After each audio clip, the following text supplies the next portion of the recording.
Hello friends, welcome to back my YouTube channel. आजच्या व्हिडिओमध्ये आपण शिकणार आहोत ब्युटिफुल ब्लाऊज स्लीव डिझाईन. दोन्ही बाह्या मी फोल्ड करून घेतलेल्या आहेत. नंतर 1 इंचाची सरळ रेघ आखून घ्यायची आहे. नंतर वरून 2 इंच, खालून 2 इंच असं मार्किंग करून घ्यायचं आहे. नंतर मध्ये जेवढा गॅप असेल त्याचं मध्य काढून तिथे मार्किंग करून घ्यायचं. नंतर दोन्ही गॅपमध्ये आपल्याला शेप द्यायचे आहेत आपल्या आवडीनुसार.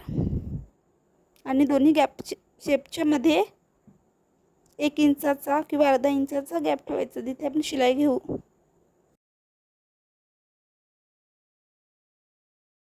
नंतर आपल्याला कटिंग करून घ्यायचे आहे. आपले फक्त शेपच कापून घ्यायचे आहेत, बाकीचा मधला गॅप तसाच ठेवायचा. फॅब्रिक घेऊन त्याच्या सरळ बाजूने अस्तर ठेवायचं.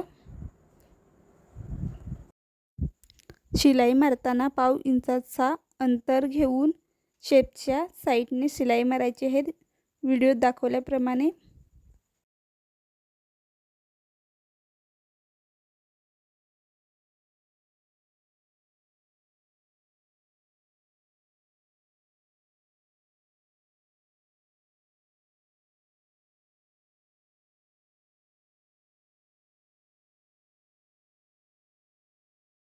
शिलाई मारून झाल्यावर शेपच्या मधला मेन फॅब्रिक आहे तो कापायचा आहे. नंतर छोटे छोटे कट मारून घ्यायचे आहेत आणि नंतर त्याला उलटं करून त्याच्यावरती दाब शिलाई मारायची.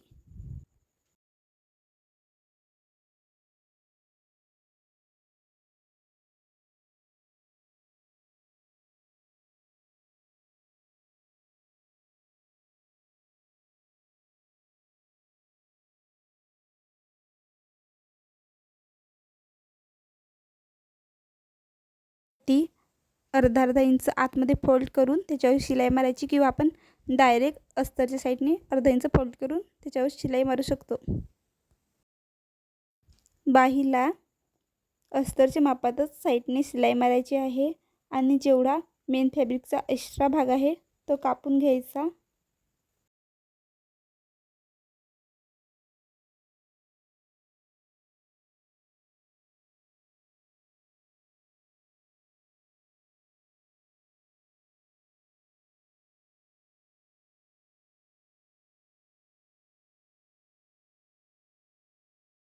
अशा पद्धतीचा आपला बाहीचा भाग तयार होईल. नंतर आतमध्ये बो लावण्यासाठी मी रुंदीला 9 इंच आणि उंचीला 4.5 इंच घेतलेला आहे. नंतर फोल्ड करून घ्यायचं, त्याच्यावरती अर्धा इंचावर शिलाई मारायची. नंतर ती पट्टी उलटी करून घ्यायची.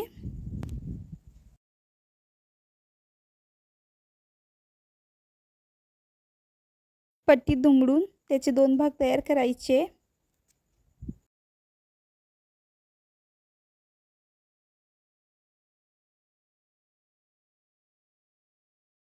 तर सेंटर काढून तिथे हातची लाईन टाके मारायची.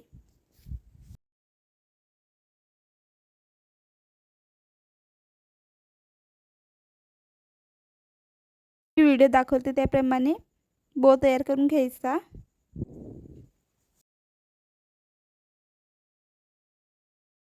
ते बोला मणी लावते, तुम्हाला बटन लावायचं असेल तर बटन पण लावू शकतो. एका बाहीला 2 बो तयार करायचे आहेत. नंतर तयार झालेले बो आपल्याला बाहीवर लावायचे आहेत. बाहीवर आतच्या साईडने ठेवून वरती दाब शिलाई घ्यायची आहे.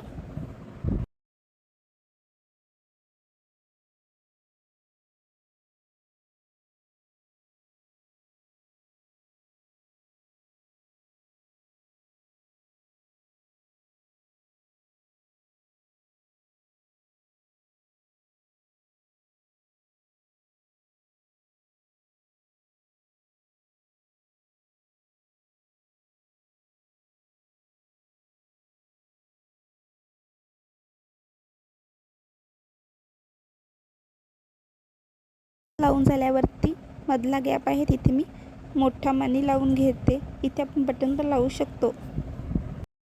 आजची बाही डिझाईन आवडली असेल तर लाईक करा, सबस्क्राईब करा, बेल आयकॉनवर क्लिक करा. येणाऱ्या नवीन व्हिडिओचे नोटिफिकेशन तुम्हाला मिळेल.